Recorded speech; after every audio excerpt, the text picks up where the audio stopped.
Welcome to MMC news.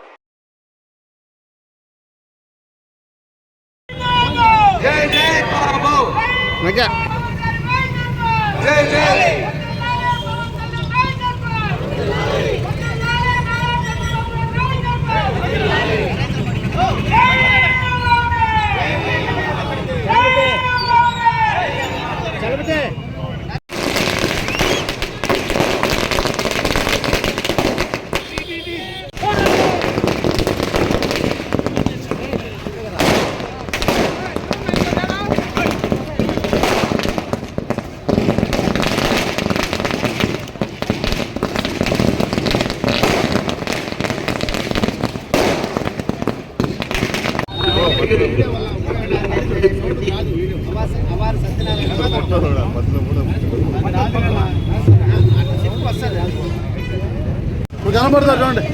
ఒక పండుగ ఈరోజు మన సీఎం చంద్రబాబు నాయుడు గారు అలాగే డిప్యూటీ సీఎం పవన్ గారు మన మోడీ గారి నాయకత్వంలో ఈ విజయం పార్టీ హయాంలో 14-19లో దగ్గర ల్యాండ్ పోలింగ్ కింద అమరావతి రైతులు 29,000 మంది రైతులు దాదాపు 33,000 ఎకరాలు ఇచ్చి రాజధాని కట్టండి, ఈ యొక్క అమరావతి శాశ్వత రాజధాని, ఈ అమరావతి ఒక చరిత్ర ఉంది, నాటి రాజులు పరిపాలించినటువంటి గడ్డ ఇది, దీన్ని అమరావతి చేయండి. ప్రతిపక్ష నాయకులు ఇది అమరావతి రాజధాని 33,000 కాదు, ఇంకా ఎక్కువ కావాలి, మంచి రాజధాని కావాలి అని చెప్పి ఈయన అధికారంలోకి వచ్చాక 3 ముక్కలాట. ఒకటేమో ఎగ్జిక్యూటివ్ క్యాపిటల్, ఇంకొకటేమో ఆ రోజు 3 ముక్కలాట ఆడింది. వాస్తవం ప్రజలకి, విద్యార్థులకి ఈ రాజధాని ఏది అనేసి అంటారే కానీ మీది ఎగ్జిక్యూటివ్ క్యాపిటల్ ఏది, మీది జ్యుడిషియల్ క్యాపిటల్ ఏది అని ఎవరిని అడగరు. ఆ రోజుల్లో విద్యార్థుల్ని మీ రాజధాని ఏది అంటే ఏది చెప్పలేనటువంటి పరిస్థితి.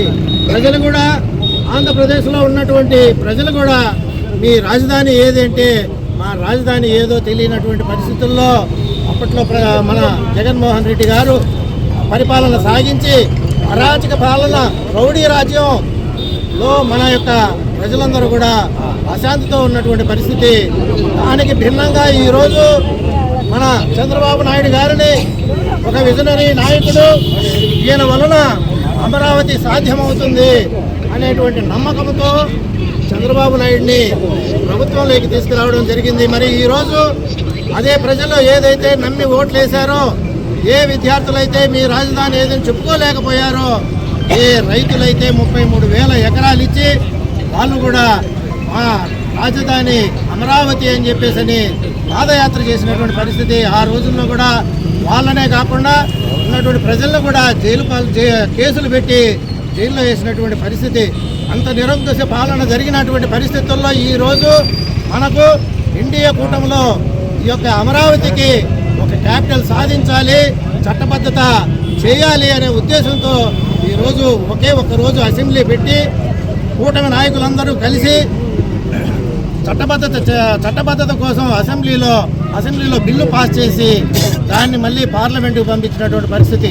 బాగా ఎక్కువగా మనం ఇది చేశాం కాబట్టి ఈరోజు మనకి అమరావతి ఏర్పడింది. దాన్ని వైసీపీ ప్రభుత్వంలో దాన్ని నాశనం చేశారు. అమరావతి రానియకుండా ఈరోజు మనం తెలుగుదేశం వస్తానే, మన కూటమి ప్రభుత్వం వస్తానే సాధించుకున్నాము. దానికి కార్యక్రమం మనం పండుగ మాదిరిగా చేసుకుంటున్నామని అందరికి తెలియజేసుకుంటూ సెలవు.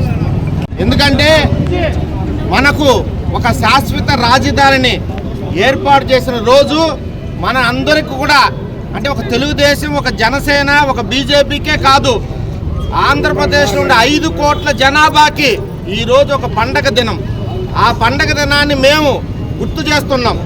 ఎందుకంటే గత 2014లో మన ఆంధ్రప్రదేశ్ ఏర్పడింది, మన అందరికీ తెలుసు.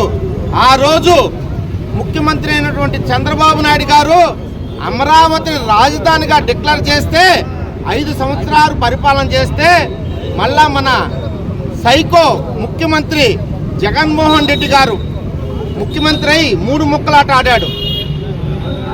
ఆ 3 ముక్కల్లో ఒకటి అమరావతిలో శాసనసభ జరుపుతాడంట, అధికారంగా పరిపాలన విశాఖపట్నం జరుపుతాడంట, న్యాయం కోసం కర్నూలుకు పోతాడంట. ఏ రాష్ట్రంలోని విడ్డూరంగా పెట్టాడు అతను.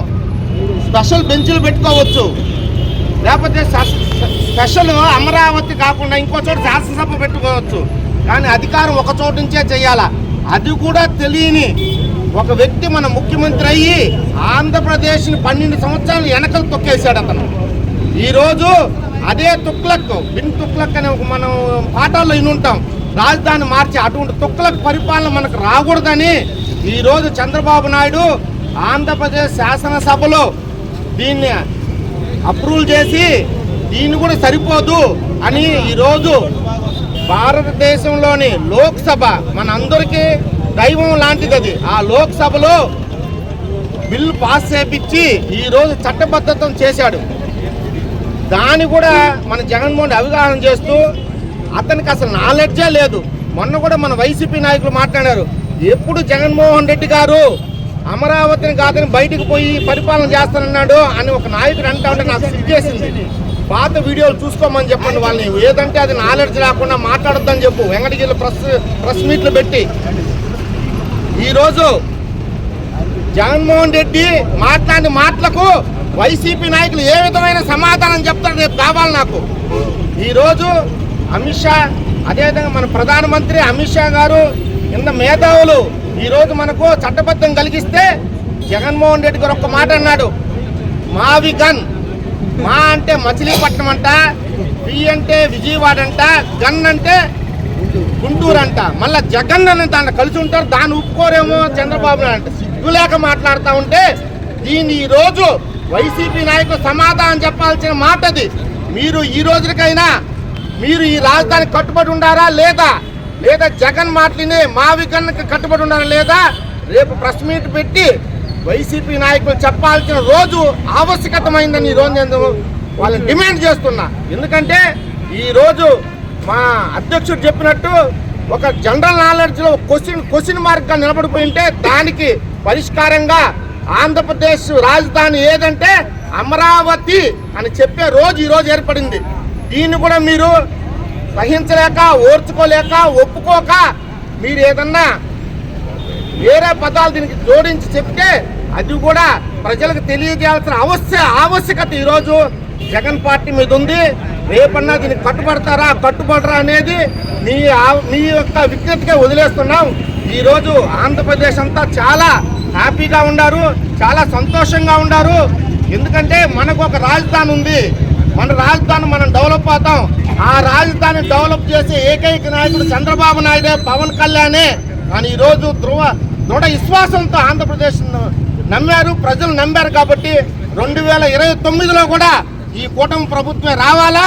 వస్తేనే మనం అమరావతిని భారతదేశంలో ఒక విలువైన పట్టణంగా తీర్చిదిద్ది ఒక హబ్గా ఏర్పాటు చేయగలుగుతామని ఈరోజు ప్రజలకు మేము తెలియజేస్తున్నాం.